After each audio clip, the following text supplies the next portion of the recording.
जनता को बताते हैं जल्दी से नंबर्स, यानी सी वोटर के सर्वे के मुताबिक नेशनल कॉन्फ्रेंस और कांग्रेस को मिलकर बहुमत के करीब आप देख सकते हैं 40 से 48, 46 है बहुमत का आंकड़ा 46, जिसकी आएंगी 46 वो बनाएगा सरकार।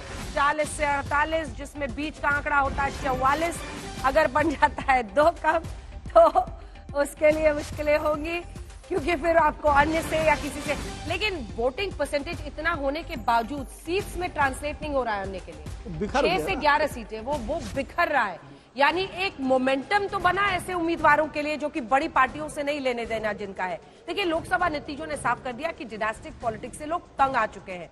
वो चाह रहे थे कोई इंडिजिनस जम्मू कश्मीर के लोग शामिल हों, लेकिन ऐसा नहीं होता हुआ दिखाई दे रहा था बहुत, और इसीलिए इंजीनियर आशीष जीते, इसीलिए उमर अब्दुल्ला हारे, महबूबा मुफ्ती। लेकिन जब बात विधानसभा की आई तो अभी भी भरोसा ऐसे इंडिपेंडेंट्स या छोटी पार्टियों पर इतना नहीं हो पाया कि उनकी सीटें बहुत आए।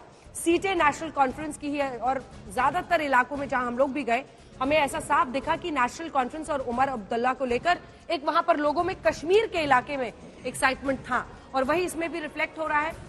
मुझे लगता है कि 2-3 सीटें तो, अगर 6 लोअर एंड है पीडीपी का, तो नेशनल लेवल पर इंडिया गठबंधन के साथ ही वो अभी है। हालांकि विधानसभा में आमने सामने होकर चुनाव में लड़ी थी, तो अब किसको लेंगे साथ में, ये जरूरत पड़ेगी एनसी और कांग्रेस को तो पीडीपी उनके साथ अलायंस में आ सकती है। कुछ ऐसे इंडिपेंडेंस भी हो सकते हैं अगर उनके साथ बन जाए तो।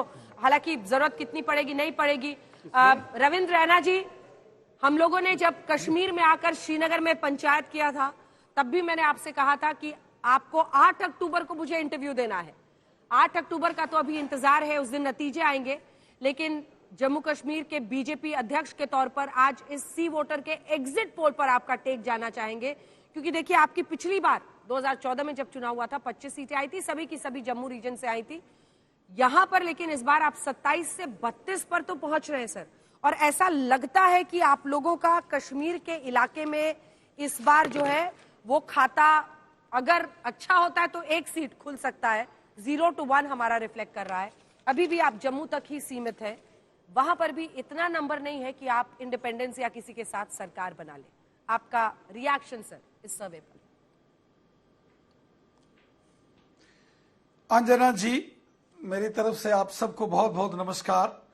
सबसे पहले मैं आपको पूरे विश्वास के साथ कहता हूं कि भारतीय जनता पार्टी ने जिस प्रकार पूरे जम्मू कश्मीर में चुनाव लड़ा और जिस प्रकार जम्मू कश्मीर की जनता का समर्थन भारतीय जनता पार्टी को मिला है, स्वयं माननीय प्रधानमंत्री मोदी साहब की जनसभाओं में जो उत्साह जोश नजर आता था, माननीय गृह मंत्री जी और माननीय जेपी नड्डा साहब की जनसभाओं में जो जोश और उत्साह नजर आता था, मैं पूरे विश्वास के साथ कहता हूं कि भारतीय जनता पार्टी जम्मू कश्मीर में सबसे बड़ी पार्टी इन चुनावों के रिजल्ट्स में उभर कर सामने आएगी। Single largest party Bharatiya Janata party होगी। आपने जो एग्जिट पोल का अनुमान जो बताया है, मैं मानता हूं कि करीब करीब, जैसे आपने भारतीय जनता पार्टी को हाईएस्ट नंबर 32 दिया है, मेरा मानना है कि जो मैंने भी पूरे जम्मू कश्मीर में इन चुनाव प्रचार प्रसार के दौरान जो कैंपेन की और जो मैंने स्वयं देखा, यह आंकड़ा 3-4 का बढ़ सकता है। यह हम अपने दम पर 35 के करीब जा सकते हैं। और यकीन मानिए कि कश्मीर घाटी में कुछ भारतीय जनता पार्टी समर्थित इंडिपेंडेंट कैंडिडेट्स, वो भी मैंने चुनाव पूर्व कहा था कि कुछ इंडिपेंडेंट्स को हम सपोर्ट करेंगे। आप मान के चलिए कि भारतीय जनता पार्टी का अपना शानदार प्रदर्शन होगा। कश्मीर में भी कमल का फूल गुरेज और करना की सीट पर खिले, ऐसा मेरा मानना है। और जो भारतीय जनता पार्टी के सपोर्टेड इंडिपेंडेंट कैंडिडेट्स हैं वो जीतेंगे और जम्मू कश्मीर में हमारी सरकार बनेगी, ये मुझे विश्वास है। ऐसे कितने हैं बीजेपी सपोर्टेड इंडिपेंडेंट्स, कितने हैं?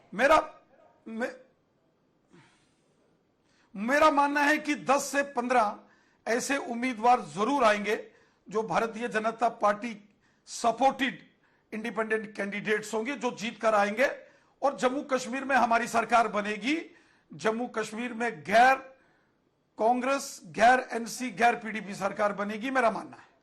ठीक है, ओवैस साहब से मैं इस पर रिएक्शन लूंगी, लेकिन रायना साहब एक और प्रश्न है आपसे।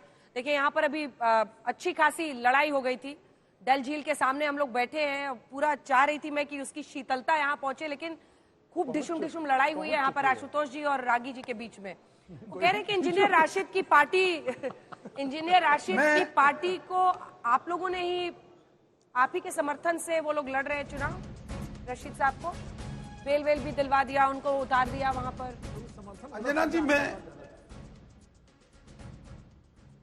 अंजना जी मैं सुन रहा था, आशुतोष जी जब बोल रहे थे, इसमें कोई दो राय नहीं कि आशुतोष जी एक बड़े वरिष्ठ पत्रकार हैं, लेकिन यह भी हकीकत है कि कुछ समय आशुतोष जी ने भी राजनीति में गुजारा है, इसलिए कभी कभी अपनी टिप्पणियों में राजनीतिक बयानबाजी भी वो करते रहते हैं, ये भी मैं मानता हूं। धारा 370 का जिक्र आशुतोष जी ने किया, तो मैं आशुतोष जी को ये बताना चाहता हूं पूरी विनम्रता के साथ कि आशुतोष जी, जम्मू कश्मीर में यहां पंचायतों को अधिकार नहीं होते थे धारा 370 के रहते। वो धारा 370 के समापन के बाद यहां 3 टायर पंचायती राज सिस्टम लागू हुआ। यहां दलित समाज, वाल्मीकि समाज, गोरखा समाज को वोट देने के अधिकार नहीं होते थे, नागरिकता नहीं थी। धारा 370 के समापन के बाद उनको ये सारे अधिकार मिले हैं। यहां गुर्जर, बकरवाल और पहाड़ी कबीले के लोग, जिसमें अधिकांश मुस्लिम समुदाय के हैं, उनको अधिकार नहीं होते थे जम्मू कश्मीर के अंदर। धारा 370 के समापन के बाद गुर्जर, बकरवाल और पहाड़ी कबीले को अधिकार मिले हैं। यहां महिलाओं को अधिकार नहीं होते थे, यहां ओबीसी समाज को अधिकार नहीं होते थे। वो अधिकार धारा 370 के समापन के बाद जम्मू कश्मीर की जनता को मिले हैं। इसीलिए इस प्रकार की बयानबाजी जो राजनीतिक परिप्रेक्ष्य में नहीं करनी चाहिए, धारा 370 को जोड़ के राष्ट्र हित में माननीय प्रधानमंत्री मोदी साहब और माननीय गृह मंत्री अमित शाह साहब ने बड़ा निर्णय लिया है। यहां तो 2-2 झंडे होते थे, 2-2 कानून होते थे आशुतोष जी, यहां तो अलग से व्यवस्थाएं खड़ी कर दी गई थी। यहां आप जब जम्मू कश्मीर आते थे तो आपको कहा जाता था आप इंडिया से आए हैं, इस प्रकार का यहां वैमनस्य और इस प्रकार का व्यवहार किया जाता था। वो सारी चीजें माननीय प्रधानमंत्री मोदी साहब और गृह मंत्री अमित शाह साहब के दृढ़ निश्चय से वो समाप्त हुई हैं।